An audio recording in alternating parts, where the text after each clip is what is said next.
Bonjour et bienvenue à vous. Nous sommes jeudi 14 décembre. Je suis ravie de vous accompagner pendant 1 heure et demie dans votre émission Bonjour d'Algérie. Alors ce matin, nous reviendrons sur une date marquante dans notre histoire, la grande histoire de l'Algérie. Ce sont les événements du 11 décembre 1960 et nous verrons quelques activités qui ont été organisées pour commémorer cette date. Alors c'est un endroit qui fait rêver, c'est un endroit qui est très prisé en cette fin d'année. Bien entendu, nous parlons du Grand Sud algérien et nous parlerons de tourisme dans cette région-là, mais surtout nous verrons quelques associations en fait qui ont mis en place un nouveau concept, c'est le bénévolat touristique et on verra tout, ils nous diront tout quand ils seront là sur cette nouvelle initiative. Et nous continuerons donc notre émission en recevant en fait deux artistes, ce sont deux dames, une est artisane brodeuse et l'autre est artiste peintre, mais elle n'a pas toujours été puisqu'elle était autrefois docteur et quand elle a pris sa retraite, elle s'est mise à la peinture et elles seront là toutes les deux pour nous parler de leur passion. Voilà pour le programme de ce matin et nous commençons bien entendu toujours par les nouvelles du ciel avec Mina Abed.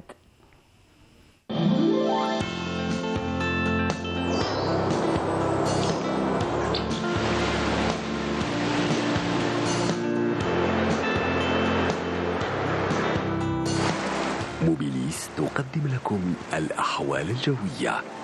موبيليس، معا نصنع المستقبل. Mina, bonjour. Bonjour Maline, bonjour. Comment vas-tu? Ça va, Ravie de te recevoir. pareillement. Alors, quel temps il va faire aujourd'hui? Retour des pluies à partir super. d'hier soir. Pour Donc, notre plus grand bonheur. Exactement. Oui. C'est une très très bonne nouvelle. Donc retour des pluies à partir d'hier soir. Ça va continuer encore pour aujourd'hui des pluies, notamment sur le centre et la partie est, des chutes de neige avec les reliefs, notamment celle du centre et de l'est. On notera également des vents assez forts, des vents jusqu'à 60 km/h sur le centre et la partie est. Et puis sur les régions sahariennes, on notera un ciel passagèrement nuageux, notamment sur la Saoura, le Nord Sahara et les Oasis, un ciel dégagé à partiellement voilé sur le reste des régions sahariennes. Les températures de cet après-midi, eh bien, on notera sur la moitié nord une baisse avec 16 degrés à Alger, 14 degrés à Annaba, on notera 19 degrés du côté d'Oran, 10 degrés seulement à Rilizane, Chlef et Tiaret, 10 également à Constantine, Sétif, on notera 8 degrés à Al-Biyad et Naama, 19 degrés à Gardaya, Bachar, 25 degrés à Tindouf, Adrar et Insalah, et enfin 28 degrés pour l'extrême sud. On passe tout de suite à l'état de la mer pour cet après-midi. Eh bien, on notera une mer agitée vers le centre et la partie est, calme un peu agitée en revanche vers la partie ouest avec des vents entre 10 et 20 km/h à l'ouest du pays, entre 30 et 50 km/h sur le centre et l'est. Encore une fois, très bonne matinée et à tout de suite.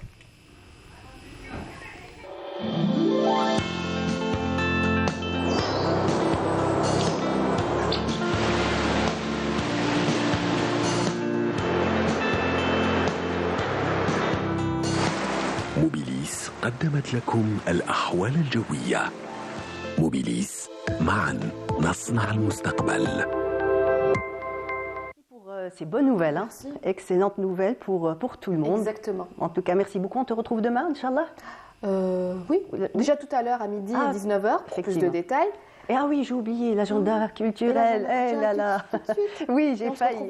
Alors dans un petit instant. Alors juste, on continue avec. Je vous propose donc d'apprécier une chanson palestinienne de Khalid El-Hallaq, Aqsan.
Comme vous l'avez promis, Mina Abed, alors pour la semaine, quelles sont les activités que tu as pour nous?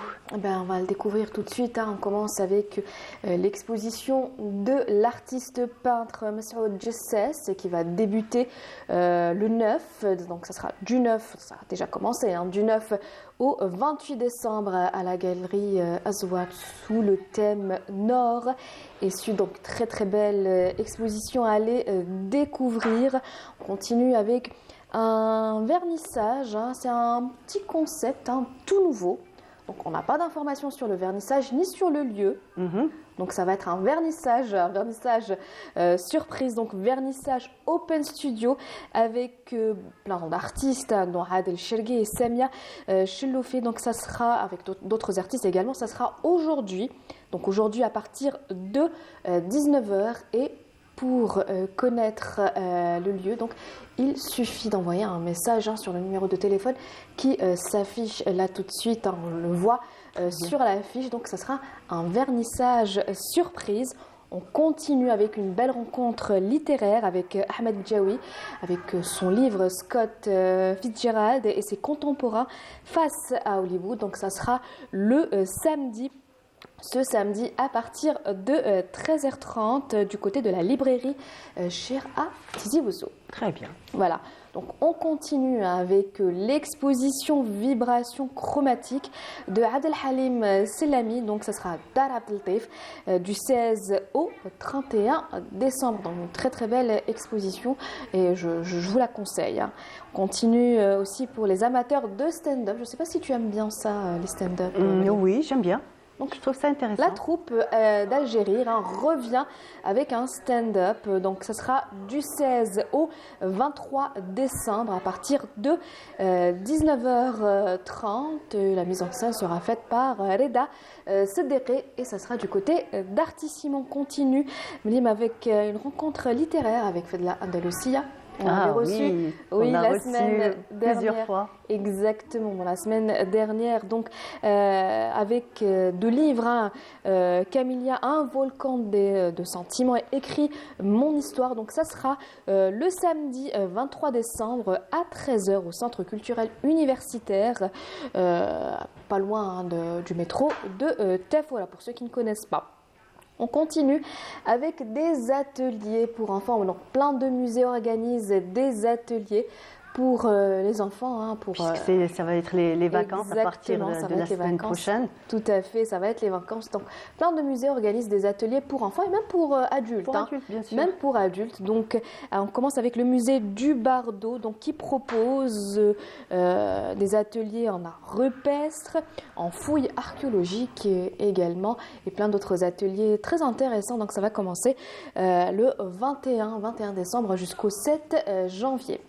On continue avec le musée des Antiquités qui propose pour les enfants donc chaque mardi de 13h à 15h un atelier mosaïque, un autre atelier peinture sur bois et bien sûr de la céramique. Donc chaque mardi de 13h à 15h pour les enfants et chaque lundi de 10h à midi. Là, ça sera pour les adultes. Et le musée Ahmed Bey de Constantine, donc ça sera du 25 au 2 janvier. Donc ce musée propose des ateliers pédagogiques pour les vacances et d'autres musées bien sûr proposent d'autres activités tout aussi intéressantes. Super, franchement, voilà. Oui. Et alors une belle, on va dire, plein d'activités pour tout le monde. Exactement. Et surtout pour tous les goûts et pour tous les âges. Exactement. Voilà, donc il n'y a pas d'excuse. Non, aucune excuse pour cette fois-ci. Voilà, puisque les enfants seront en vacances, les parents essayeront comme ça d'essayer de leur faire des activités. De faire une activité avec son enfant. Culturelle et sortir. Exactement. Et voilà. Très bien, merci beaucoup. Merci Maline, merci à tous. Donc je te propose donc de rester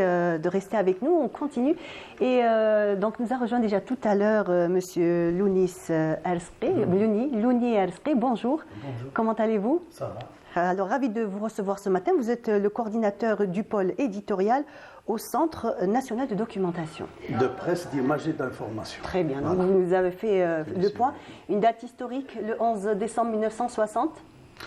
Oui, une date éminemment historique qui intervient comme du calendrier avec ce qui se passe actuellement à Gaza. C'est comme quoi un colonisateur en cache un autre et des massacres en cachent d'autres.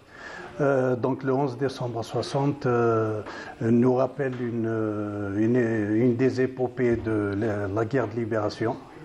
C'est le jour où des Algériens, des centaines de milliers d'Algériens étaient descendus dans la rue pour dire non à la colonisation, pour dénoncer les affres du colonialisme et les massacres perpétrés depuis justement le début de la colonisation en 1830.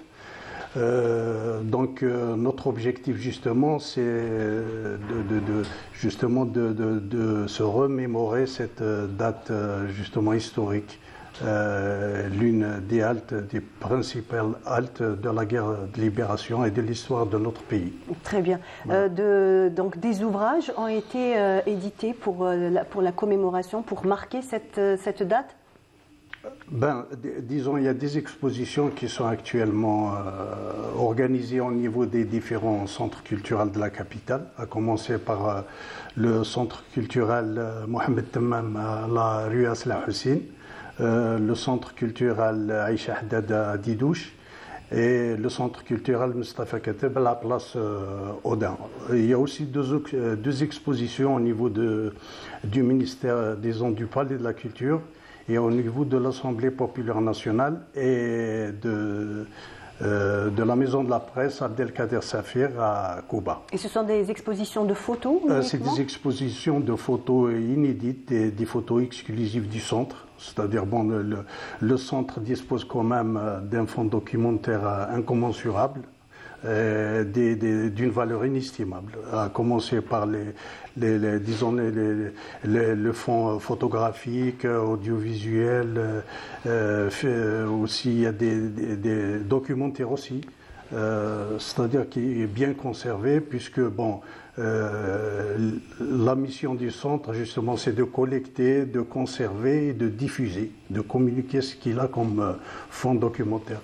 Aussi bien, c'est-à-dire, il est mis ce fonds documentaire est mis à la disposition des chercheurs, des organismes publics et des particuliers. Comme on peut le voir là maintenant tout de suite à l'image, donc ce sont des photos, des photos historiques. Donc vous dites que vous essayez chaque année de sortir, on va dire un petit peu de vos archives, de la nouveauté pour mettre ça, on va dire, à la disposition du grand public. Voilà, c'est-à-dire au lieu que ce soit, disons, nous avons quand même un fonds documentaire, c'est-à-dire important, et qu'il faille justement mettre à la disposition du grand public, pour qu'il ne soit pas justement prisonnier des tiroirs ou bien c'est-à-dire d'autant plus que la plupart de ces documents sont numérisés. Ils sont bien conservés. Donc l'objectif actuellement, c'est de les mettre à la disposition du grand public, des chercheurs, des universités, etc. Alors nous avons ici quelques documents, quelques parutions. Justement, cette revue est consacrée au secteur. J'ai oublié de signaler que le CNDPI, qui a été créé en 1984, en vertu d'un décret présidentiel, est un organisme qui est sous la tutelle du ministère de la Communication. Très bien. Voilà. Donc cette revue est consacrée au ministère de la Communication, c'est-à-dire on est revenu sur 60 années de réalisation, pratiquement tout ce qui a été fait dans le secteur de la communication. Très bien. Donc nous avons Al-Jundi al-Majhoul aussi. Al-Jundi al-Majhoul, c'est la femme algérienne, le soldat inconnu. On est revenu sur l'apport de la femme algérienne durant la guerre de libération. On revient très souvent donc, sur la participation de la femme algérienne. Qui est importante. Très importante. Et longtemps justement sous-estimée plus ou moins. Justement, Justement, la femme quand même a été d'un apport considérable pendant la guerre de libération. Sa mission était aussi difficile que celle des Moudjahidines. Aussi dangereuse, la femme est appelée à apporter un soutien logistique, à apporter, elle est appelée à aider le Moudjahid justement dans sa lutte contre le colonialisme. C'est-à-dire en le faisant en le faisant à sa façon. Voilà. Il y a eu aussi même des enfants qui ont marqué aussi l'histoire, donc même très jeunes, l'esprit de patriotique était là. Bien sûr, bon, symboliquement, on cite toujours Petit Omar, mais il y a encore d'autres Petits Omar à travers le pays. À travers toute l'Algérie. Qui ont beaucoup apporté pour justement pour le mouvement de libération du pays. Tout à fait, donc voilà. Transmettre entre autres le courrier. Les femmes étaient là présentes pour, on va dire, nourrir, Voilà.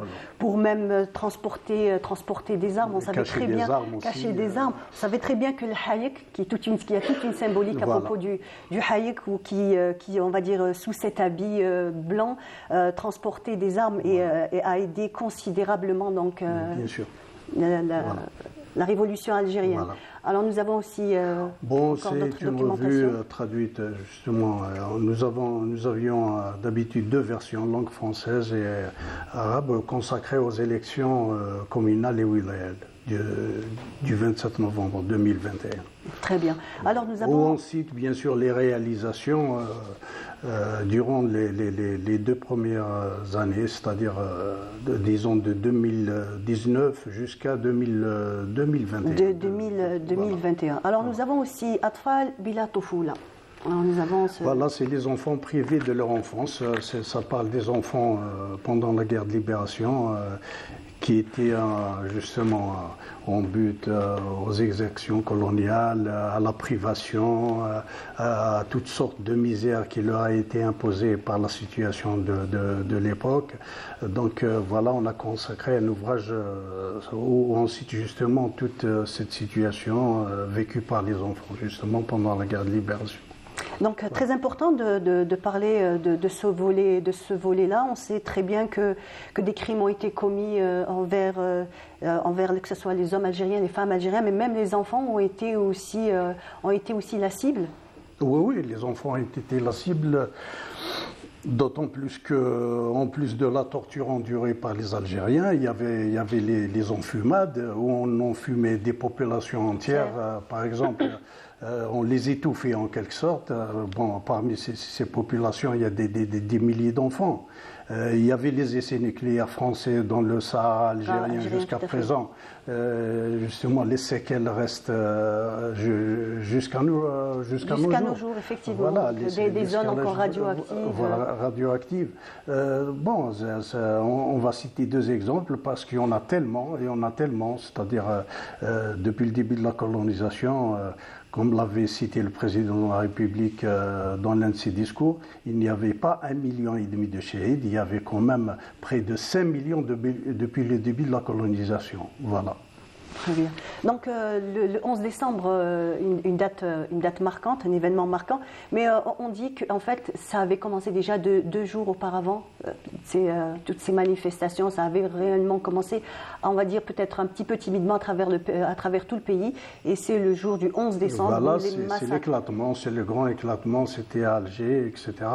Donc effectivement ça a commencé dans plusieurs régions du pays, à l'est, à l'ouest, mais ce n'est que le 11 décembre que ça a réellement eu un écho. Donc Bellecour aussi, un endroit marquant. Voilà, un endroit marquant. C'est un endroit marquant. C'est justement c'est la ville de l'historique Mohamed Belouizdad, le chef de l'os. Donc quand même Belouizdad est une ville qui a donné quand même beaucoup pour la guerre de libération. Non seulement qu'elle a abrité les manifestations du 11 décembre 60, mais aussi elle a donné quand même des militants de la cause nationale d'envergure. Donc beaucoup de témoignages ont été récoltés puisque nous avons eu la chance donc d'avoir des gens qui ont survécu à tout ça et qui ont raconté donc comment ça s'est passé, comment qu'on tirait à vue, comment que ça a été on va dire d'une cruauté et d'une lâcheté sans nom. Oui, ces oui, événements. bien sûr. C'est-à-dire, bon, comme j'ai dit, c'est des crimes qui restent quand même impunis jusqu'à nos jours. C'est-à-dire, quoi que l'on justement relate les faits, on ne peut pas justement donner l'image exacte de ce qui s'est réellement passé. Jusqu'à présent, par exemple, pour ce qui est de la reconnaissance de ces crimes, le peuple algérien attend toujours à ce que la France officielle reconnaisse tous ces crimes. D'ailleurs, le président actuel, le président Macron, avait reconnu au nom du gouvernement de Vichy la rafle du Veldiv du 16-17 juillet 1942, mais il n'a à aucun moment, il a demandé pardon et reconnu. Mais à nos jours, il n'a à aucun moment justement reconnu d'une façon officielle ou bien demandé des excuses sur ce qui s'est passé dans notre pays. En fait, tous les massacres perpétrés, le 8 mai 1945, le 11 décembre 60, le 17 octobre 61 en France. Des dates, beaucoup de dates Oui, où beaucoup de des dates, massacres oui. ont été commis. Mais heureusement donc que le centre, que votre centre est là et toutes les activités à travers, on va dire, le pays essayent, on va dire, toujours de raviver la mémoire et surtout pour les plus jeunes. Même au niveau, par exemple, de l'enseignement, revenir donc sur ces événements et à chaque fois peut-être donner de nouveaux détails. Et on compte aussi mettre justement tout notre fonds, etc., le mettre à la disposition de nos représentations diplomatiques à l'étranger. Parce que même nos compatriotes à l'étranger ont le droit justement d'avoir un droit de regard justement sur ces photos justement qui relatent des périodes vraiment difficiles, des crimes commis contre le peuple pendant la guerre de libération. Donc c'est l'un des projets de notre centre, c'est de mettre ces fonds à la disposition des représentations diplomatiques, de sorte à organiser des expositions, par exemple au niveau du centre culturel algérien en France, au niveau des différentes ambassades, consulats et tout. Très bien, Voilà. d'autant plus que vous avez on va dire, des trésors à Voilà, votre niveau. On a près de 2 millions de photos à peu près, 2 millions de photos. Très bien. Très bien. Moi, ce que je vous propose tout de suite, donc, c'est de suivre un reportage de Hamid Rebouh sur les événements du 11 décembre 1960.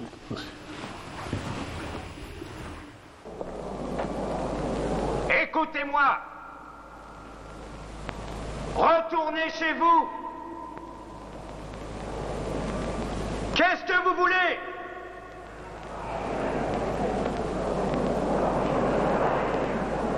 الاستقلال! روحوا بلادنا! الاستقلال! الاستقلال!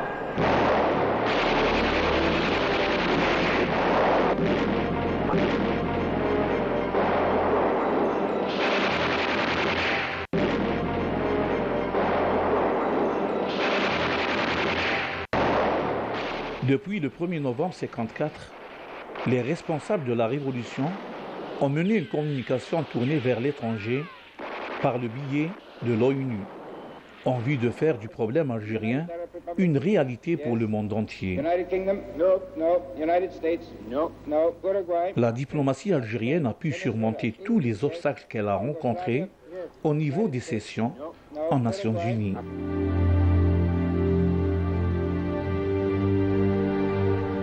La diplomatie algérienne a employé une stratégie qui lui a facilité la tâche pour statuer juridiquement la question algérienne d'une session à une autre.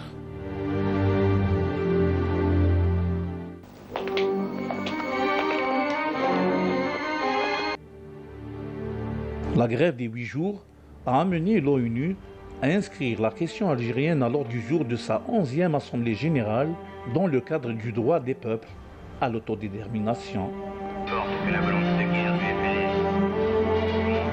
Le bombardement de Saïed Sidi Youssef a mené rapidement à la reconnaissance internationale du GPRA.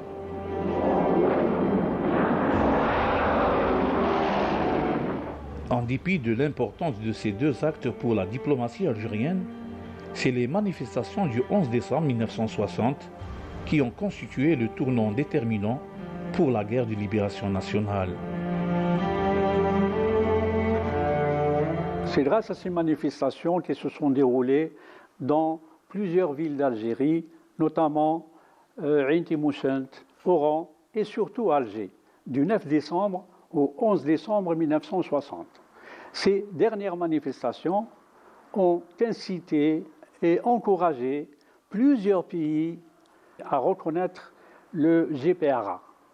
Ces manifestations ont ouvert de nouveaux horizons pour la diplomatie algérienne et aux instances régionales telles la Ligue arabe. C'est ainsi qu'intervient le groupe de Bandung ainsi que d'autres pays pour l'adoption d'une résolution à l'Assemblée nationale de l'ONU le 20 décembre 1960 reconnaissant l'autodétermination au peuple algérien. Les manifestations ont été assimilées à un référendum en faveur de l'indépendance et à isoler la France sur la scène internationale. De par leur retentissement international, ces manifestations ont conforté la position du gouvernement provisoire de la République algérienne, le GPRA, dans ses négociations pour l'indépendance. De retour sur notre plateau, Monsieur Louni, qu'est-ce que vous pouvez dire à propos du sujet qu'on vient de voir? Le sujet retrace quand même l'essentiel justement de l'impact des événements du 11 décembre 60 sur le recouvrement de la souveraineté nationale. Quand même, ça a eu un écho international retentissant, oui. Ce qui a permis justement à la communauté internationale de reconnaître le droit du peuple algérien à son autodétermination. Et ça a quand même mis à nu les différentes justement pratiques coloniales faites de torture, de torture contre le peuple algérien, de privation, et de justement tout ce qui a suivi la période justement entre 60 et le 60 et 61. N'oublions pas qu'avant cette date, il y avait quand même des opérations militaires qui ont fait que le peuple algérien doit justement réagir et doit dénoncer justement. Il y avait les différentes opérations jumelles, opération oiseau bleu, les différentes opérations militaires. Justement, ce qui a poussé plusieurs pays au monde est pris de justice justement de soutenir la cause algérienne, justement notre détermination. Très bien. En tout cas, merci beaucoup, Monsieur Louni. Merci d'être venu ce matin et de nous d'avoir ravivé donc ces événements et surtout les remettre, on va dire, un petit peu au goût du jour. Voilà. C'est moi qui vous remercie. Et encore une fois, je tiens à remercier l'établissement Agriculture aussi qui a mis à notre disposition ces salles pour que ces expositions soient effectives. Et je remercie aussi Canal Algérie pour l'invitation qui nous a été adressée. Je vous remercie beaucoup. Merci. Voilà. Ce fut un plaisir de vous recevoir. Mina, merci beaucoup. Donc à demain. Voilà, merci beaucoup. Et tout de suite, je vous propose donc de suivre un reportage de Lila Benaïcha. Donc c'est un hommage à la regrettée grande peintre Baya. À la galerie Gessoum Antiquité, le collectif Les Amis de Baya lui rend un hommage particulier. 25 ans après sa disparition, Baya reste une icône de l'art plastique algérien.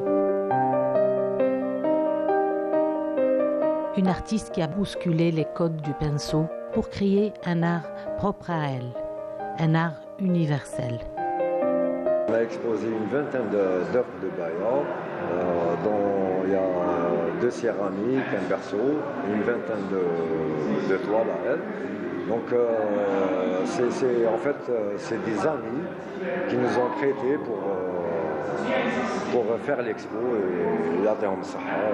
Dans le collectif, il y avait Monsef Guita, il y avait Inam Biot, il y avait Samir Djama, il y avait Walid Kigiwart, Mourad Djahish, moi-même. Il y avait Filla Belmehdi, il y avait Asma Aliwa. Et tout ça, on a travaillé tous ensemble. Une vingtaine d'œuvres artistiques authentiques de Baya ornent les murs de la galerie. des toiles richement pigmentées, inspirées des expériences personnelles et de son imagination, aussi du patrimoine algérien. Des céramiques, une collection de timbres, un berceau, des objets qui portent l'empreinte de l'artiste et qui font rêver. C'est que Baya ne respecte aucunement les lois académiques des arts plastiques. Elle ne connaît pas la perspective, elle ne dessine pas les ombres. Vous pouvez chercher une ombre dans les tableaux de Baya, vous n'en trouverez aucune. Et aussi, il n'y a pas de sol porteur. Les personnages de Baya sont toujours dans les airs. Et c'est ça qui fait un peu sa force, parce qu'elle peignait comme elle l'entendait, par instinct, sans tenir compte des règles académiques que l'on enseigne dans les instituts, dans les écoles d'art. Et c'est ce qui fait sa force. Dans une continuité d'esthétique et de rêve, Baya peint la nature, la femme avec ses coiffes et ses robes, des illustrations d'animaux, de plantes et d'instruments de musique, toujours omniprésents sur ses toiles. Moi, ça me replonge dans un passé lumineux. Ça ne veut pas dire que le présent n'est pas lumineux, on a un beau soleil. Mais vu mon âge, tout ce qui me rappelle les beaux souvenirs me restaure. Il y a la guitare, ça me rappelle la musique, les papillons. Ma sœur et moi, on n'arrêtait pas de dessiner des papillons. Les couleurs dans la robe, le violet, le rose, le jaune, le bleu. Je la trouve passionnante, rayonnante. Encore avec ce décor Treya, noir, la poésie de Monsieur Guita, j'ai adoré. Avec de la poésie, avec des reproductions, avec des céramiques, avec les instruments de musique. Il ne faut pas oublier que son mari, c'était un grand musicien. Dans le collectif Les Amis de Baya, chacun a sa façon de lui rendre hommage. Un texte, un poème, une toile ou encore une tenue traditionnelle algérienne. Leur point commun est l'empreinte de Baya, qu'elle soit artistique ou émotionnelle. Unique dans sa démarche artistique, Baya s'inscrit honorablement dans le patrimoine contemporain algérien.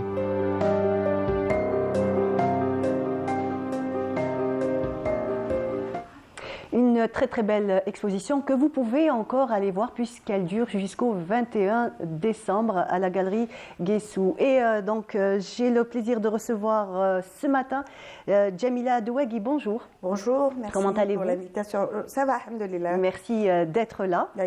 Et nous avons Mimi Gazia Behloul.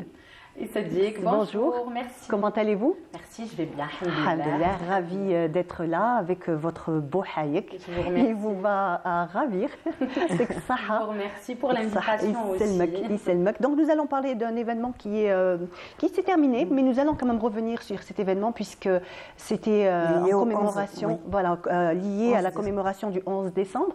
Absolument, oui. Donc c'est l'université d'Alger Centre et comme notre association fait sortir un peu les artisans et tout ce qui est métier à la maison. Et les retraités ont pris aussi du plaisir à apprendre et ça c'est une bonne chose que nous avons découvert avec les adhérentes. Donc on a fait une exposition plus des ateliers de peinture. Très bien. Donc atelier, c'était des initiations? Oui, avec des enfants et ça à chaque fois on le fait. Donc chaque événement on fait quand c'est lié à par exemple à un événement bien précis. On fait des ateliers pour enfants. Mais très bien. Donc vous étiez à peu près combien d'artisans? Il y avait une bonne dizaine. Plus, bien sûr, les enfants qui étaient d'une école privée, ils sont venus volontaires, ils ont voulu. Et entre autres, mais l'événement lui-même, comme il était lié au 11 décembre, c'était surtout pour parler de l'historique, y compris dans le dessin. D'accord, donc à travers le dessin, revenir un petit peu sur un fait historique absolument marquant. Et le 11 décembre a été un événement très très important. C'est suite à ça qu'il y a eu... alhamdoulilah. l'indépendance de l'Algérie. Donc, vous, comme je l'ai dit, comme on peut le voir, vous êtes avec le Hayek qui a marqué aussi donc, la révolution algérienne, puisque à sa manière, il a été, on va dire, un acteur très très important pour les femmes. Je suis fille de révolutionnaire. Oui. Mon père a déjà contribué au 11 décembre. Il a été, enfin c'est entre parenthèses, vu qu'on en parle, bien entendu. Il a été fusillé, mitraillé par les Français. Décembre, oui. Il a à ce jour une balle entre les reins. Qu'on n'a pas pu déloger. Bon, donc voilà, il a été mitraillé, il a eu 7 balles dans le corps. Donc ça, c'est entre parenthèses, vu qu'on en parle. Bien entendu, voilà. Surtout que c'est Bellecour et c'est de là. Voilà. Il a été laissé pour mort à Bellecour. C'est vraiment, on va dire, une personne qui représente la lâcheté de la France. Ah oui, oui. Je le dis haut et je suis vraiment très très fière. Mais vous avez de quoi être fière. Voilà. Exactement. Donc c'est le courage et la ténacité du peuple algérien malgré toute la cette jeunesse, parce qu'ils étaient très jeunes. Effectivement, on en parlait tout à l'heure. Donc les enfants aussi ont emboîté le pas aux adultes. Tout à fait. Ce désir de liberté était là et ils faisaient face même à la mort. Donc on va dire qu'on n'avait pas peur. Exactement. Voilà. Parce qu'il y avait une cause et elle était... Exactement. Une cause très noble qui est la liberté, l'indépendance du pays. Donc on peut revenir un petit peu sur votre participation donc, à cet événement. Eh bien, écoutez, vous savez que le Hayek, moi je l'appelle Tata Nassera, c'est le Hayek qui nous a réunis. Et cela depuis 10 ans de cela. Et c'est grâce à cette étoffe qu'on a pu se connaître. Eh ben, j'ai rencontré plein d'autres personnes très très agréables, des artistes. Et ce fut un plaisir de les côtoyer. On sortait ensemble dans les rues d'Alger. On a fait même les autres wilayas. Le Hayek a même voyagé. Il a fait, on l'a porté les orthodoxes aussi en Grèce, avec Yamna. Donc Hayek, il y est pour beaucoup de choses. Le Hayek, c'est vrai que ça reste peut-être un habit traditionnel, mais dans le temps, il fut un temps que les femmes ne pouvaient pas sortir sans être vêtues de Hayek. Hein. Et le Hayek aussi, il pouvait il n'y avait pas de différence entre la riche et la pauvre. La riche était égale à la pauvre et semblable plutôt à la pauvre. La pauvre était égale à la riche. Donc, tout ce que vous pouviez mettre et porter en dessous, on pouvait toutes les femmes étaient pareilles. Voilà. Donc toutes les femmes étaient égales. Il y avait une catégorie qui changeait. Parce que dans la texture du Hayek, bon, c'est Hayek Marma, Hayek. Ça aussi la catégorie. En coton, il y a en laine. En laine, oui. Ou t'as le marama haja ukhra. Il était en soie. Le marama, c'est la machine qui fabriquait le Hayek. C'est pour ça que le Hayek marama, c'est la machine qui tissait le Hayek. Le Hayek, donc il avait un tissage peut-être bien précis et surtout la fibre. Fil de soie. Voilà.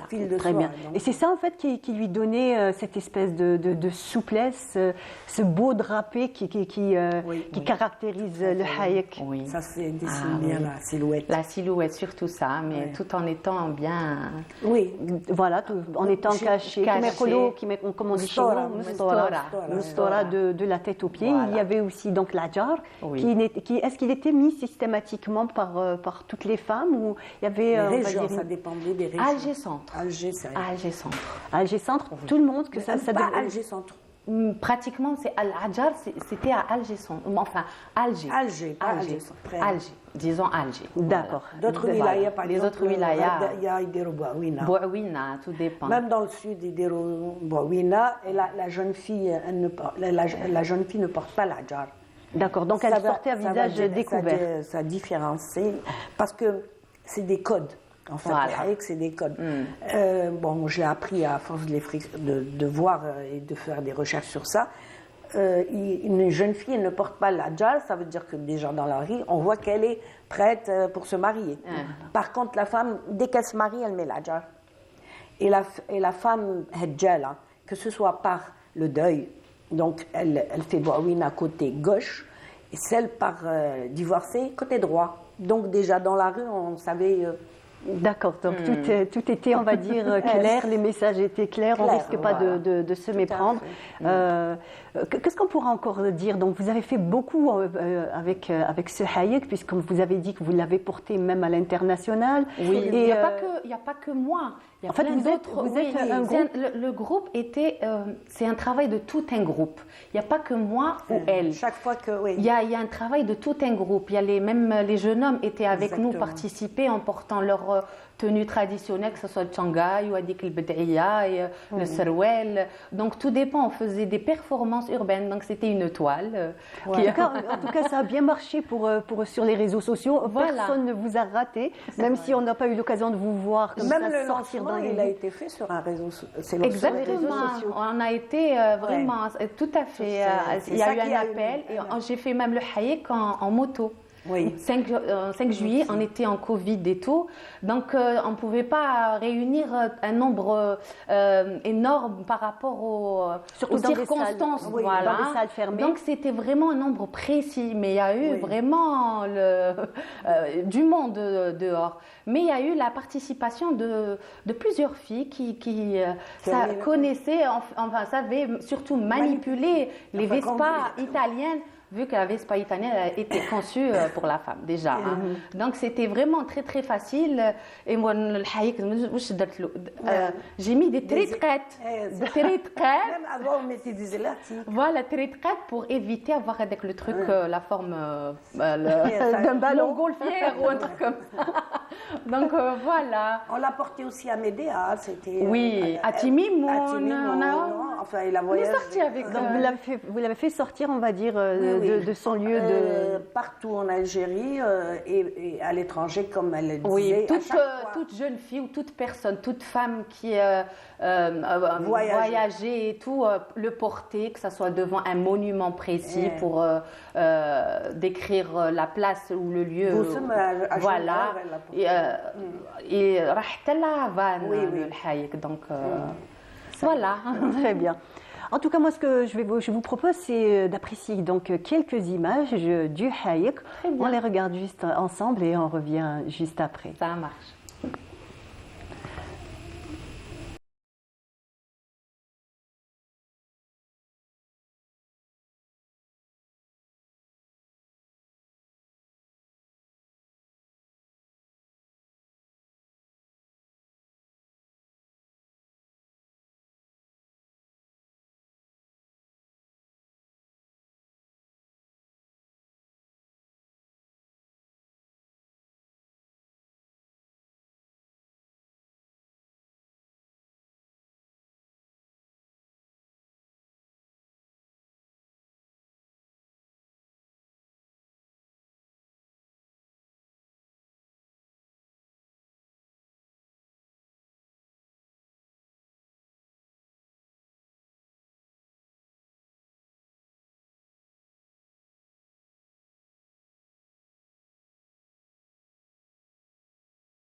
Vous êtes en train de vous remémorer les dates, revivre donc tous ces événements, remettre un petit peu tout dans leur contexte. Une très très belle image, donc là où vous êtes à travers le drapeau algérien, une très très belle mise en scène, je trouve. C'était une parade officielle, ça. C'était la participation de la parade officielle du 1er novembre. Et ça a été une première, la première fois que ça s'était fait. Ça remonte à loin. Oui. Et c'était en quelle année? Rappelle-moi, Tata. 9 ans, facilement. Eh ben voilà. D'accord. Donc, le hayek, en tous les cas, moi, mon hayek, il me suit partout. D'accord. Il est toujours, il est toujours avec moi. Très bien. Et la deuxième année, on avait fait la parade du 1er novembre aussi. Et on a fait une petite scène, un scénario. On a habillé 2 hommes en hayek. puisque le haïk, justement, il a servi aux hommes de pouvoir se déplacer et tout ça. Donc, et au niveau de... Quand ils sont arrivés aux tribunes officielles, ils ont enlevé pour sortir le drapeau algérien. Et ça, c'était très, très beau. J'imagine que ça devait être très émouvant. Et le 5 juillet aussi, la première parade du 5 juillet, qui a été un tableau aussi conçu par l'association et par la DGS à l'époque, c'était de sortir avec, pour faire la parade, mais ça avait un autre sens, parce que le 5 juillet, les gens, ils étaient tellement heureux qu'ils enlevaient, qu'elles le portaient comme ça, parce que c'était la joie. Donc on a donné... C'est bon, on a pris l'habitude de le porter. Oui. Exactement. Bon. Ouais. Et la parade du 1er novembre, elle diffère du 5 juillet par le koufa. La parade du 1er novembre, on portait le koufa spécialement parce que le koufa a servi aussi à la révolution. Voilà. Très bien. En tout cas, magnifique. Merci beaucoup donc, de nous avoir parlé de ce haïk. C'est moi qui vous remercie. En tout cas, d'être venu avec. Comme je vous l'ai dit, il vous va magnifiquement bien. Et oui, je le mettrai tout à l'heure. Il faudra me avec plaisir. Il me faut une photo avec. En fait, je ne l'ai jamais porté de ma vie. Ça va être la première. Ce sera une première. Ouais, oui. Exactement. Avec joie, beaucoup de plaisir. Juste encore un petit détail. Hier, quand on a discuté un petit peu, Madame Douagui, vous m'avez expliqué qu'il revenait au goût c'est pas qu'il revenait au goût du jour, mais de plus en plus de gens le portent, comme par exemple les mariés. Absolument. À un moment donné, ça avait un peu disparu. Et avec justement ces sorties-là, on s'est rendu compte parce que en allant acheter, parce que nous achetons les voilettes et tout ça, d'ailleurs les prix ont un petit peu augmenté. Bien sûr. Tout à fait, je l'ai remarqué. Parce qu'il y a de la demande et les marchands nous ont dit, et même moi personnellement, comme j'ai des haïks à la maison, parce que c'est l'association qui a des haïks, donc j'ai des jeunes filles le jour de leur mariage, beaucoup demandent et on leur donne pour juste passer pour sortir de la maison. Et ça, c'est quelque chose de bien, que ça revienne. Et puis c'est magnifique le geste de sortir sourd. C'est notre voilà, c'est la symbolique qui est magnifique et on essaiera de transmettre ça à toutes les générations. En tout cas, merci pour ce que vous faites. Merci de donner encore vie au haïk et on lui souhaite encore longue vie. Merci beaucoup. On continue. Je vous propose tout de suite de voir, d'apprécier un sujet de Feri El Hamdi. C'est le guide touristique à Miliana, Shamsuddin Haj Ali. On regarde et on revient.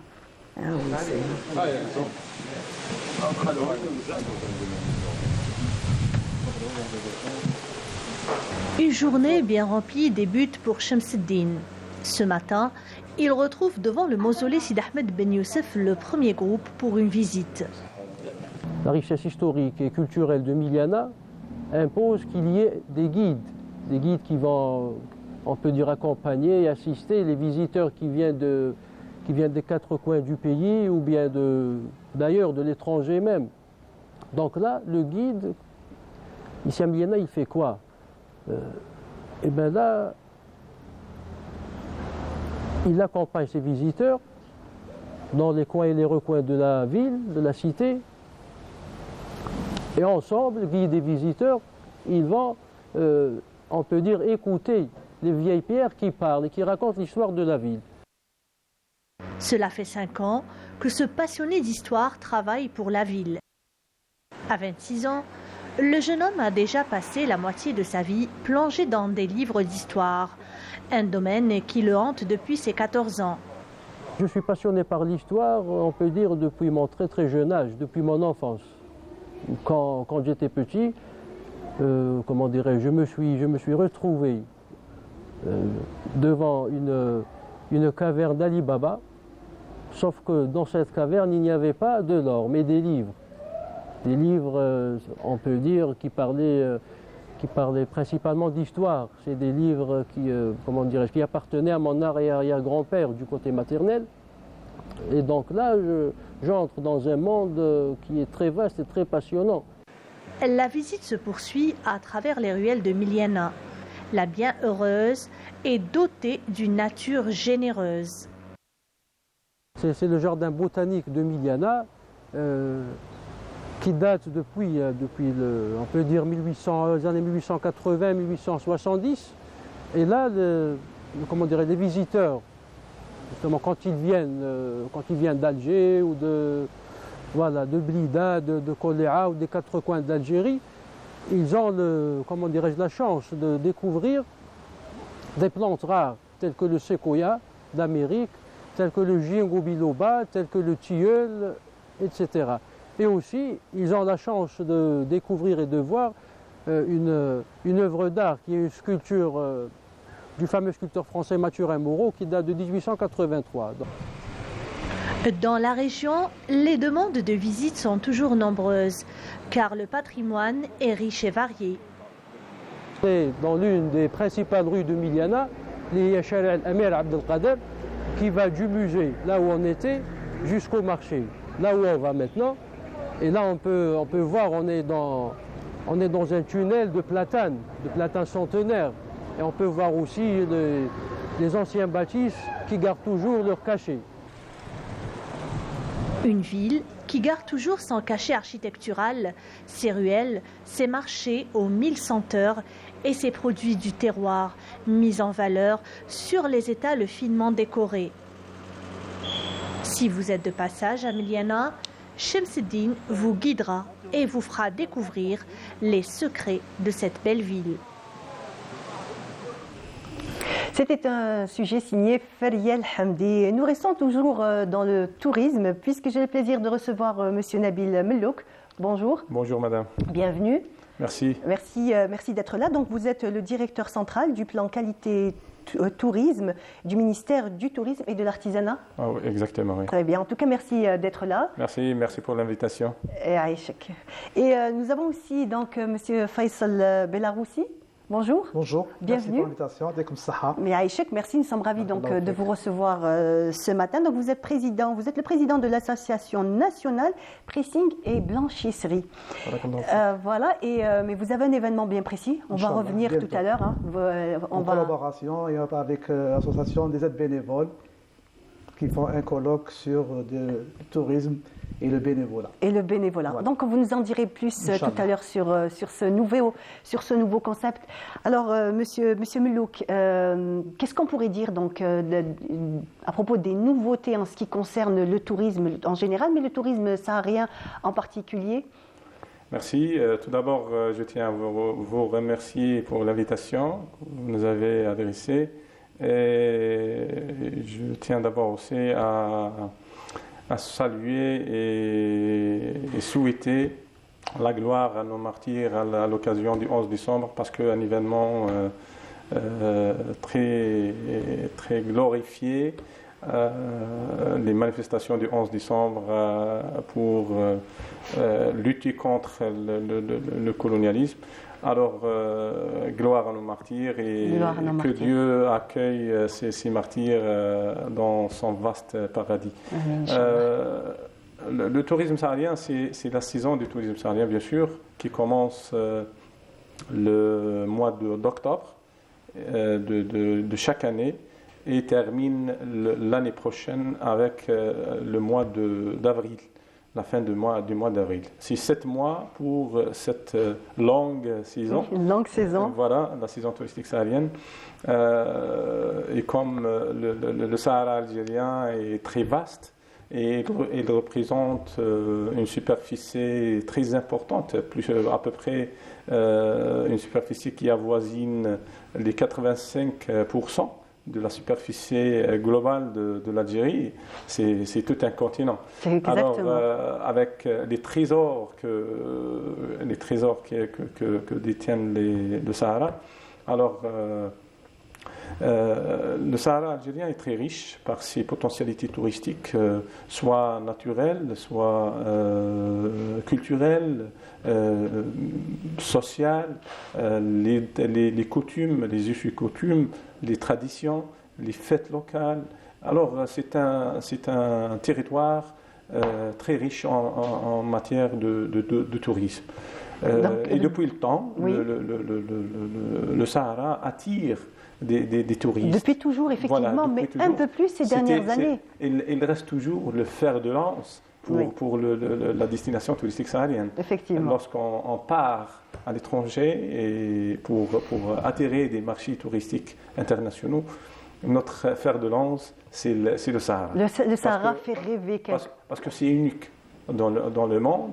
Et c'est un patrimoine exceptionnel par rapport aux autres et c'est un produit très compétitif sur le plan international parce qu'il est unique.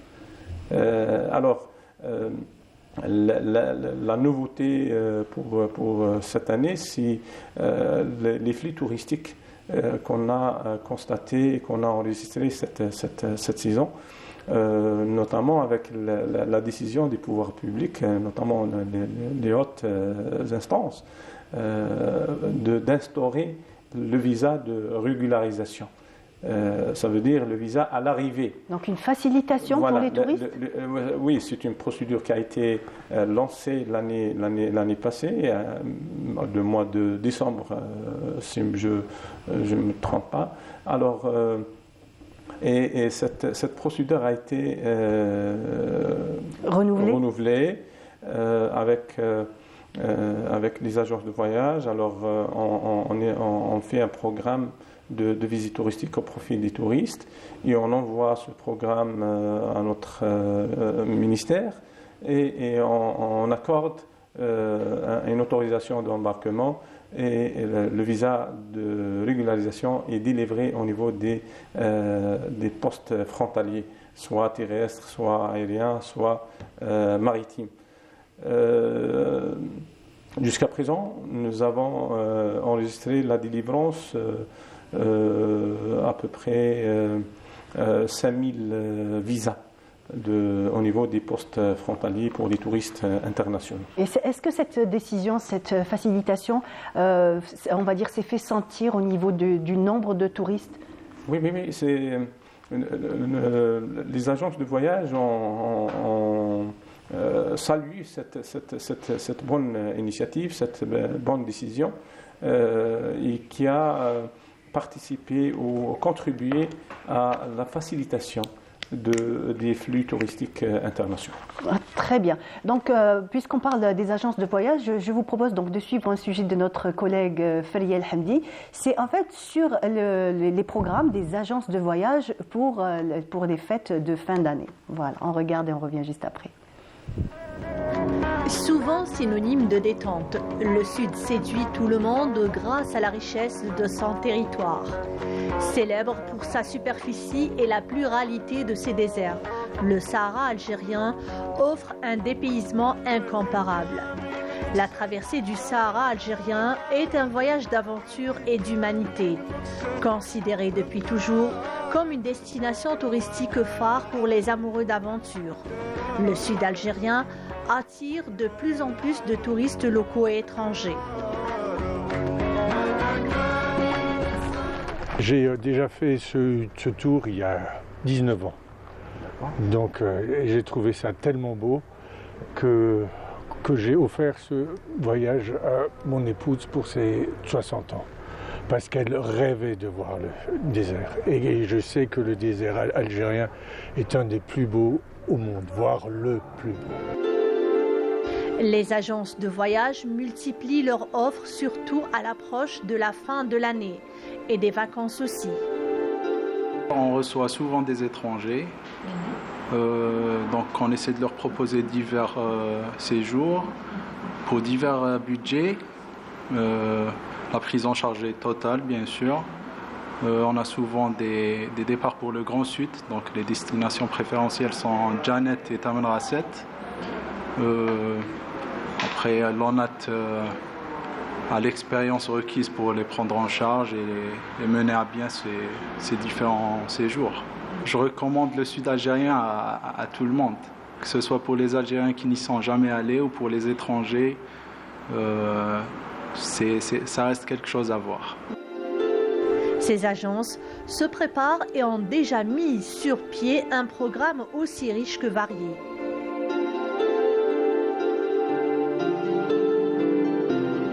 Sur les réseaux sociaux, les agences de voyage et de tourisme font la promotion du tourisme saharien et proposent leurs services. la destination du Sud est une destination très prisée en ce moment par les citoyens algériens comme pour les étrangers. Beaucoup d'étrangers viennent, surtout ces derniers temps, parce que l'État a facilité les visas, l'obtention des visas. On propose des packages, c'est-à-dire c'est un ensemble de prestations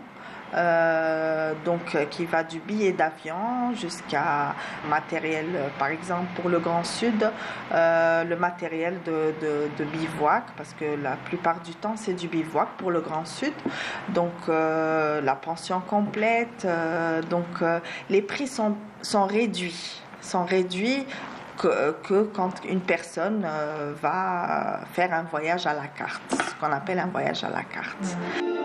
Pour les vacances de fin d'année, Rida opte pour un séjour à Tamanrasset, en quête de soleil et d'évasion. Un rêve qui va se réaliser. Justement, c'est une expérience qu'on voulait découvrir avec ma famille. J'ai une petite fille. Et puis, le Grand Sud, on entend parler tout le temps. C'est notre pays. Jamais marahna. Donc, voir le désert, pouvoir, comme a dit madame, bivouaquer, rencontrer des gens du Sud,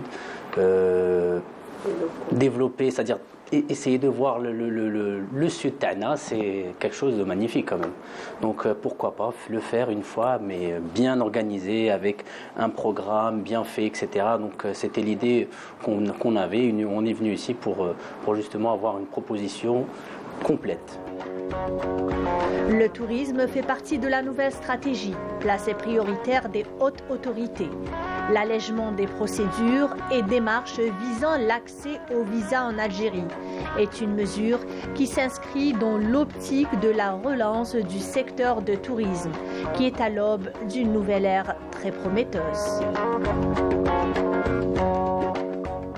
Voilà, c'était un sujet signé Faria El Hamdi et m'a rejoint Abdelkarim Benamer. Bonjour. Bonjour madame. Comment allez-vous? Alhamdulillah. Merci Ravi de vous recevoir ce matin. Donc vous êtes le président de l'association des aides bénévoles.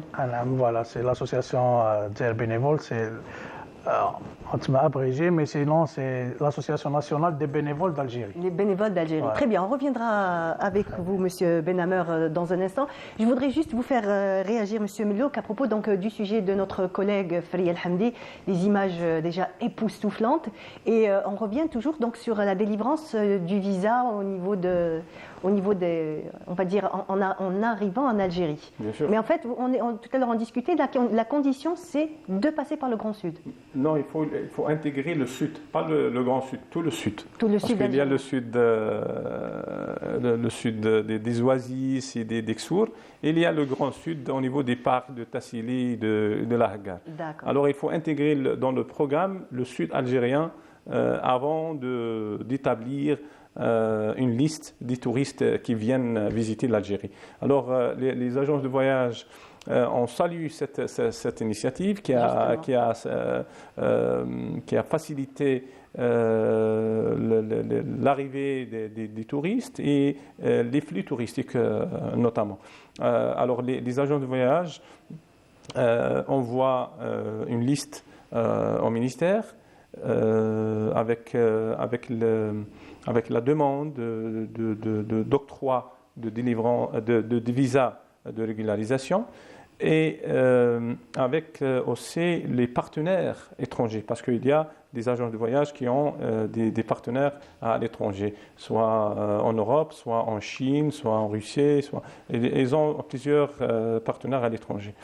Et après l'examen, bien sûr, des dossiers, et on constate qu'il y a un programme mélangé sud-nord, au sud uniquement, on accorde l'autorisation d'embarquement.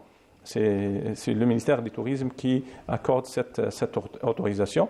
Après, l'autorisation d'embarquement est envoyée soit au groupe de touristes à l'étranger ou aux partenaires opérateurs étrangers. et qui donne cette autorisation aux membres du groupe de touristes. Et à l'arrivée, on délivre un visa de régularisation pour ces touristes. Voilà, une Voilà. très très belle initiative qui augmente nettement. Et les agents de le nombre voyage montent un package, un produit touristique destiné à vendre au profit ces touristes. Très bien, très bien. On va revenir, donc ça c'est pour le tourisme pour les étrangers. On va revenir un petit peu sur le tourisme pour les locaux, puisque vous avez, on va dire, mis en place un nouveau concept. En fait, c'est le bénévolat touristique. C'est quoi exactement? Voilà. Alors le bénévolat touristique, c'est venu juste après qu'on a pu faire la caravane du tourisme, la caravane de solidarité. C'était pour les personnes à mobilité réduite. Alors là, c'était le Hondi Tourisme. On a fait une caravane où on a mis des dispositifs. On a aménagé des plages des 14 wilayas côtières pour qu'ils puissent recevoir des... C'était pour la période estivale 2023? Pour la période estivale 2023. Et juste après, on a pensé, bon, ils ont passé un été avec nous, parce qu'on a eu la chance de réussir notre projet qui était le Loisirix. C'était le premier fauteuil, roulant, flottant, tout terrain, dédié pour les personnes en mobilité réduite pour qu'ils puissent profiter de la mer. Et juste après, bon, la saison de l'été est terminée, mais juste après, on s'est dit pourquoi ne pas les prendre aussi au sud et essayer de les faire profiter aussi de... L'avantage de vivre en Algérie, voilà. donc on peut passer des vacances toute l'année, l'été, Voilà. l'hiver. Voilà, c'est pour cela qu'on a pris le temps de penser à comment qu'on va essayer de faire ça. On a fait ce projet de la rencontre nationale sur le volontourisme.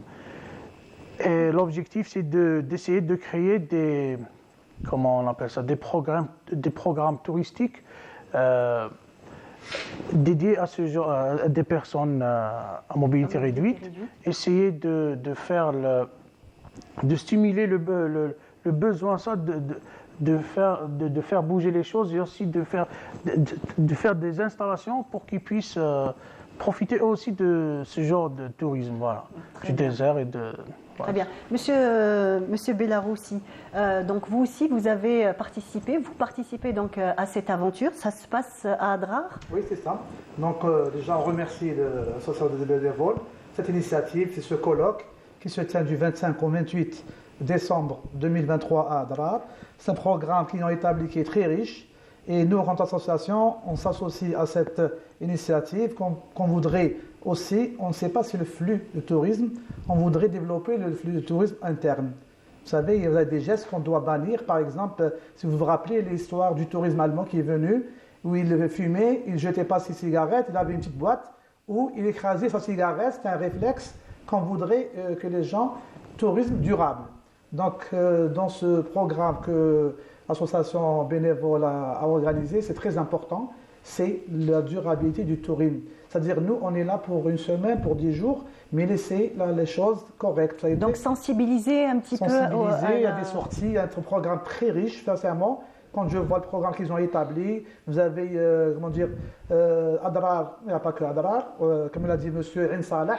Vous savez, nous, l'Algérie, elle a beaucoup d'endroits touristiques. Seulement, il faut les préserver. Vous avez des qsours qui sont des millénaires. Des qsours, nous, on n'a pas pour une pierre, mais une pierre, elle a sa valeur, il ne faut pas la toucher, il ne faut pas la déplacer. Donc tout ça, et aussi, quand on parle des aliments, les gens prennent avec eux sac au dos, ils prennent beaucoup de choses, il faut qu'ils restent la place comme elle était avant. Donc vous essayez de diriger cette espèce de caravane dans ce sens-là, dans le sens de la préservation. C'est plus ça, un peu... Voilà, bien sûr, effectivement, merci beaucoup à mon ami Faisal. Alors c'est une rencontre organisée en partenariat avec l'université d'Adrar, où il y a 5, comme on appelle ça, workshops. On va étudier concernant le tourisme durable avec tous les 17 objectifs de développement durable. Parmi les plus importants objectif, c'est la préservation de l'environnement, la protection de l'environnement. On a fait même des workshops sur les énergies, les low-tech, les énergies renouvelables et faciles. On va même construire un frigo du désert dans la maison de l'environnement à Darar. On a organisé aussi 4 sorties de bénévolat. On va faire du nettoyage et ainsi on va faire du reboisement. Du reboisement, voilà. Et voilà, à la fin, on va organiser le concours du meilleur préparateur de thé. Ah, très bien. C'est la première édition. En tout cas, merci pour ce que vous faites. C'est le flux. Il faut que les gens comprennent. C'était comme l'a dit tout à l'heure, c'est l'été estival. Vous avez les saisons bord de mer. Maintenant, vous avez l'estivale saharienne qu'il faut aussi galvaniser et trouver de nouvelles perspectives. Et c'est ça, madame, l'avantage de l'Algérie, c'est la diversité et la richesse. Vous constatez qu'il y a plusieurs saisons en Algérie. Il y a la saison estivale, il y a la saison hivernale, il y a la saison touristique saharienne, il y a le printemps. Là où on va, on trouve plusieurs attractivités touristiques, soit le patrimoine, soit le Sahara, l'Exour, les oasis, partout. Là où on a. D'ailleurs, l'Organisation mondiale du tourisme, lorsqu'elle célèbre la Journée mondiale du tourisme le 27 septembre, elle dit que la haute saison termine dans le nord et commence dans le sud. Très bien. Mais chez nous, nous avons la haute saison pendant la saison estivale. Et nous avons aussi une autre haute saison pendant la saison touristique saharienne. En tout cas, merci beaucoup. Merci d'avoir été ce matin parmi nous. J'ai oublié de vous rappeler qu'il y a une plateforme numérique qui est destinée spécialement pour les agences de voyage qui veulent ramener des touristes dans le cadre de ce dispositif de visa de régularisation. Très bien, voilà, j'espère que le message est passé. Merci en tout cas, merci beaucoup d'avoir été parmi nous. Et j'espère qu'on vous reverra et on verra toutes les activités que vous avez faites. Et aussi on profite pour que les journalistes parlent de cet événement. Très bien. C'est unique. Voilà, on l'a fait aujourd'hui, j'espère qu'on le fera encore. Et on salue cette belle initiative de cette association de bénévolat. Alors, c'est une belle initiative et on vous souhaite un bon courage. Merci beaucoup, merci. Et donc, l'émission continue. Je vous propose donc de suivre un sujet de Samia Bourourour. C'est en fait, la Casbah accueille ses visiteurs dans la gaieté et la convivialité. Un sujet signé Samia Bourourour. Inspirante et envoûtante, cette Médina antique. Elle renaît de jour en jour pour accueillir ses visiteurs dans la gaieté et la convivialité. Ces rues animées font toujours la joie des plus curieux, qui repartent toujours avec de petits trésors, histoire d'immortaliser leurs souvenirs à la Casbah. J'habite à Bordeaux en France, je suis de la région de Mostaganem en Algérie et je suis venue visiter la Casbah dans le cadre de mes recherches artistiques. On a visité Taguit et puis là on est venu visiter la Casbah d'Alger. Étant d'origine algérienne, ça m'émeut parce que voilà, avec l'histoire algérienne, etc., du coup on ressent toutes les émotions. Donc ça fait du bien d'être là et c'est nos racines. Je suis en train de découvrir le patrimoine algérien. الموتورات الجزائري اللي رانا محتاجينه. C'est-à-dire ولادنا دركا ما يعرفوهش. Et on est censé de le connaître, de le faire connaître. Et c'est par nous de faire passer le message pour nos enfants et pour nos petits-enfants de reconnaître le patrimoine algérien qui est vaste. Ce lieu d'histoire, de mémoire et d'art inspire de plus en plus d'artistes et d'artisans. À l'exemple de Tarek Triqi, un céramiste de renom qui crée des pièces d'art uniques depuis plus de 29 ans. كاين دي جون اللي كانوا ما يعرفوش لوندروا هذه كانوا اللي يشوفوها بالك في التلفزيون برك مي لي ديرني طون ولات يعني كاين لي توريست كاين دي جون اللي يجوا لي زوتر ولايه يعني يجوا لهنا ويحبوا يعني يفرحوا كيشوفوا ميم الارتيزان تاعنا شغل حاجه جديده عليهم تانيك لا سيراميك ما باكي بلي ماهيش معروفه بزاف مي كيشوفوها يعني نفهمهم كيفاش لا سيراميك هذه تخدم قدام الناس يعني حاجه. ولو بابا الله يرحمه كان يعني هو اللي كان يقول لي خدم وانا نعاونك، انا نشوف كيف ندي لك كيفاش والام تاعي يعني وي هذه هي. Des pièces très personnalisées et très originales qui charment à chaque fois les visiteurs de cette médina. Alors, un petit aimant pour le frigo et un porte-clés. En fait, je trouve que c'est un quartier où il y a plein de trésors. Il faut venir le visiter plusieurs fois. Là, aujourd'hui, c'est ma deuxième fois, mais je pense qu'il faudrait venir au moins 10 fois pour avoir vraiment le don de voir tous les petits témoignages de l'histoire qui sont cachés sur les murs, au sol. Par exemple, ce qui est écrit en arabe. J'ai remarqué que souvent, ce qui était, par exemple, sur les murs, ce qui est écrit en arabe, là, avec le guide, quand je lui demande ce qui est écrit, c'est souvent des témoignages de bienveillance ou d'amour. Où j'ai vu un graphe avec Free Palestine, avec des jeunes jouer au foot devant. Vous partirez avec des souvenirs, certainement. Oh, c'est très dur, j'arrive pas à choisir. En tant que femme, déjà je choisis les produits de beauté. L'eau de fleur de rose, les mhakang, enfin tout ce qui est pour la beauté, le savon noir, voilà. Toutes mes tantes me demandent de leur ramener. Et après j'aime beaucoup tout ce qui est snin, enfin tous les objets en cuivre qui sont frappés. Ça j'aime beaucoup. Et puis si je pouvais ramener toute la cuisine d'Algérie, je le ferais aussi parce que voilà, j'adore la cuisine algérienne. Si la Casbah est toujours aussi belle et debout, c'est grâce à ses enfants. Beaucoup de ces douirettes sont en train d'être restaurées et sauvées, à l'exemple de cette demeure magnifique qui résiste encore aux aléas du temps. Elle appartient à la famille Badesh dans la Haute Casbah.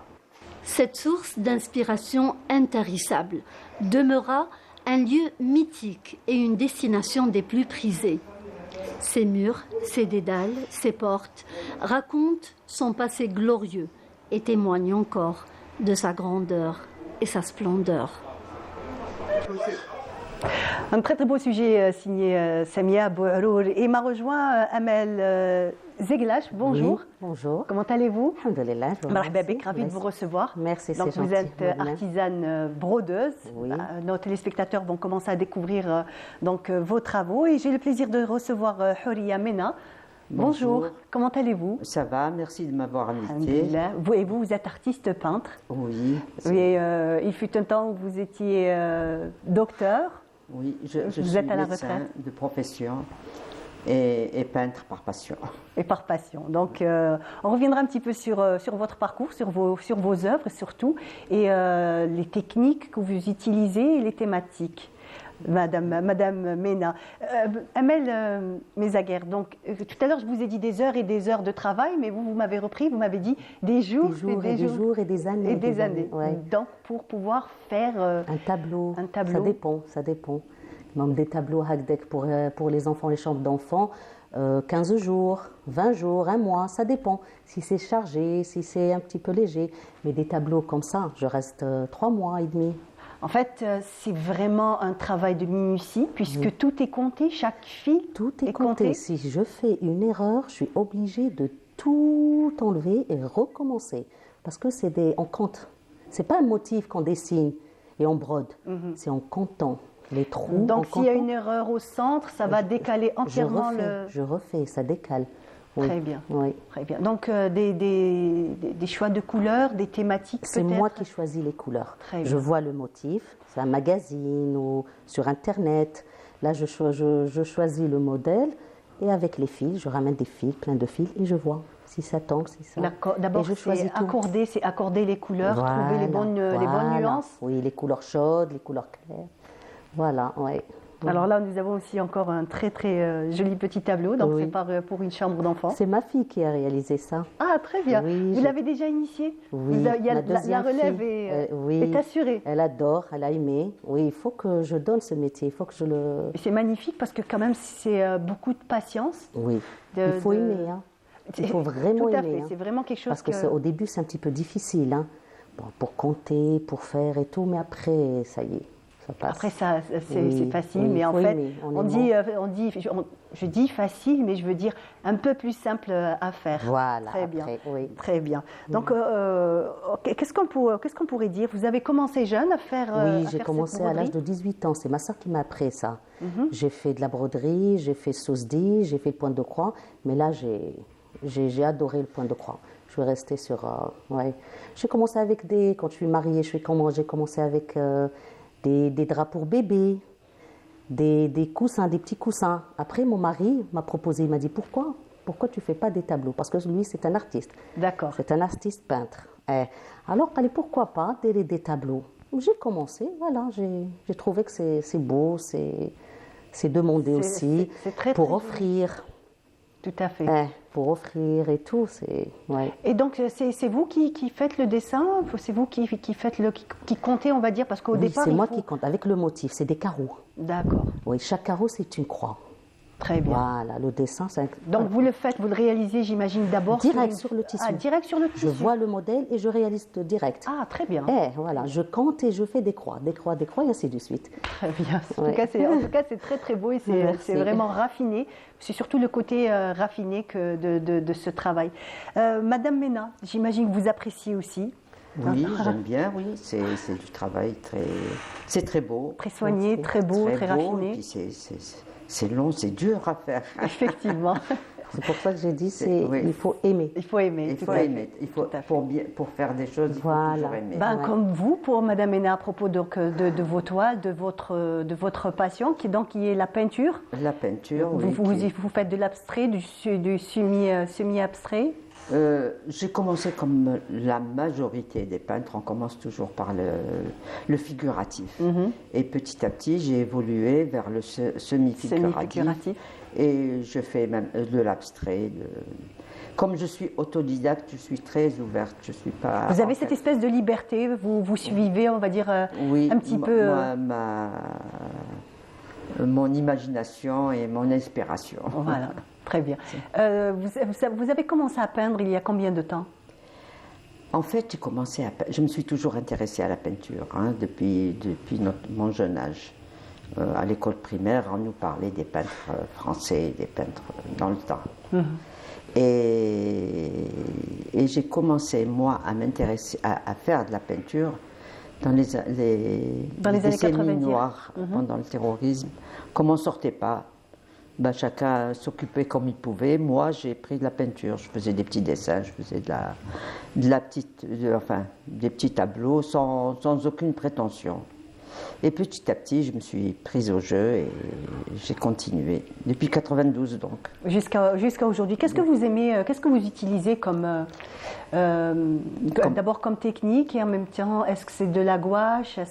Moi, j'utilise l'acrylique. J'aime bien l'acrylique parce qu'il sèche rapidement et on peut travailler rapidement. C'est ça. Donc vous avez trouvé ce confort de l'acrylique? L'acrylique. L'aquarelle de temps en temps, mais rarement. Mais surtout l'acrylique.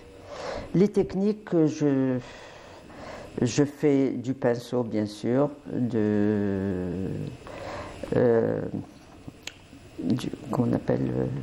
Alors vous travaillez aussi au couteau, vous m'avez dit oui. Hier aussi... Le couteau, je fais le pinceau, le couteau. À l'éponge? Je fais à l'éponge marine, à l'éponge naturelle. Et je fais aussi une technique de l'effacement. D'accord. Et c'est quoi exactement? L'effacement, j'étale la peinture sur la toile et en effaçant, j'essaye de retrouver des silhouettes, des visages, des paysages, en effaçant la peinture que j'ai étalée. Ça donne un bon effet, oui. D'accord. Quelles sont les thématiques que vous aimez aborder, Madame Mena? Un peu de tout, le patrimoine, la femme d'abord. La femme dans différentes situations, le hammam, la kasbah, le voile, les portraits de femmes, Il y a toutes ces thématiques-là qui vous parlent. de la femme dans différentes situations. Très bien. Madame Zeglash, donc vous, c'est, on va dire, beaucoup plus précis, parce que vous ne pouvez pas ni faire marche arrière, ni... parce qu'en fait, la peinture donne cette espèce d'aisance, on peut changer en cours de route, modifier cette liberté. Mais en fait, la broderie, non. Quand on va dire le dessin ou le projet est lancé. Ah, ça y est, lancé, c'est... Qu'est-ce que pensent quand vous faites des expositions, les gens qui voient vos travaux? À chaque fois, il y a des femmes qui me disent « Ah, vous me faites rappeler Bekri, on était chez les sœurs, on a pris ça, la broderie chez les sœurs, c'est beau, c'est magnifique. » Oui, ils adorent ça. Et en plus, ils me demandent, comme là je travaille à domicile, j'ai pas d'atelier. Là, ils me proposent souvent, si vous voulez, nous apprendre, faire des cours. Oui, pour les adultes et même pour les enfants. Il y a un intéressement. Oui, beaucoup. Mais là, je ne peux pas. Oui, je peux pas faire chez moi. Inch'Allah, espérons. Et si j'aurais un atelier, Inch'Allah, j'aimerais bien apprendre la génération Hadith. Cette broderie. Cette broderie, cette technique. Oui, ils adorent ça. Hein. Pas mal de gens me demandent, me proposent, me téléphonent, m'envoient des messages. Mais je ne peux pas, malheureusement. J'imagine. Mais vous prenez quand même des commandes pour... Oui, bien sûr. Je travaille plus sur commande. Hein, là, sur Internet, sur Instagram. Les mariés demandent oui, les draps de mariés, pour les mariés. Plein de trucs, oui, sur commande. Les draps pour bébés. Donc tout ça 2 mois d'avance ou là 1 mois et demi d'avance, là elle me contacte et je prépare et je livre. Très bien. Ah oui, plus sur commande je fais. Vous avez des tableaux aussi peut-être oui, pour les tableaux de naissance. Là parce que j'ai pas de modèle, les tableaux de naissance avant qu'ils naissent, le prénom. Après la date de naissance, là, en tout cas, c'est très joli dans une chambre d'enfant, c'est absolument. Merci. Les alphabets pour. Voilà, l'alphabet. De chaque prénom. De belles couleurs, vous changez un petit peu, vous essayez, on va dire, de suivre. Parce qu'il y a des tendances, on sait très bien qu'il y a, même au niveau des couleurs, il y a des modes. Hein. Oui. J'ai travaillé même sur le doré. J'ai fait des tableaux sur le tissu noir et du doré. Très bien. Et qu'est-ce que vous utilisez comme textile? C'est le DMC. Oui, le textile, c'est la toile Aïda, le lin ou là le sousdi. Pour le branas les mariés. Oui, l'essentiel, un tissu où je peux travailler, où c'est troué, où je peux travailler. Voilà. Donc, où le tissage est clair et vous pouvez compter faire le comptage des fils. Voilà, oui. Madame Mena, donc une exposition peut-être en perspective? Elle est déjà en cours. Ah, très bien. Elle est déjà en cours à la galerie Mohamed Rassim, à Alger. Et elle dure jusqu'à quelle date? Elle dure jusqu'au 20. Donc jusqu'au 20 décembre, à la galerie Rassim. Voilà, donc c'est bon pour les téléspectateurs si vous voulez vous rendre. Et c'est une exposition, j'ai 54 tableaux. Très bien, 54 toiles. C'est beaucoup quand même pour une exposition. C'est énorme. C'est pas mal, oui. Oui, c'est pas mal. C'est pas mal, oui. Effectivement. Donc là, on peut voir, on peut admirer, les téléspectateurs peuvent avoir une idée de vos travaux, de votre manière de faire. Pour moi, je trouve ça extrêmement joli, coloré. Vous aimez les couleurs? Il y a la lumière. Ce qui caractérise mes tableaux, c'est la lumière, les couleurs. Et en fait, la couleur et la peinture prend le pas sur le dessin. Je dessine pas beaucoup. Je fais des traits grossiers et après, c'est avec la peinture que j'affine. Vous affinez donc, vous accentuez une couleur plus qu'une autre et c'est surtout beaucoup de lumière qu'on a pu le voir. Oui, très bien. La lumière et la couleur. Merci beaucoup, Madame Mena. Merci beaucoup. À vous. Amel Zeglash, merci. En tout cas, bravo avec Saha pour ce que vous faites. Vous avez réellement des doigts de fée.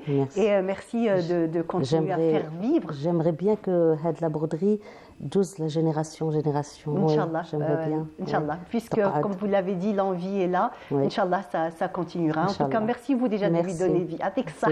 Voilà, on arrive à la fin de notre émission. Merci beaucoup. Merci de nous avoir suivis.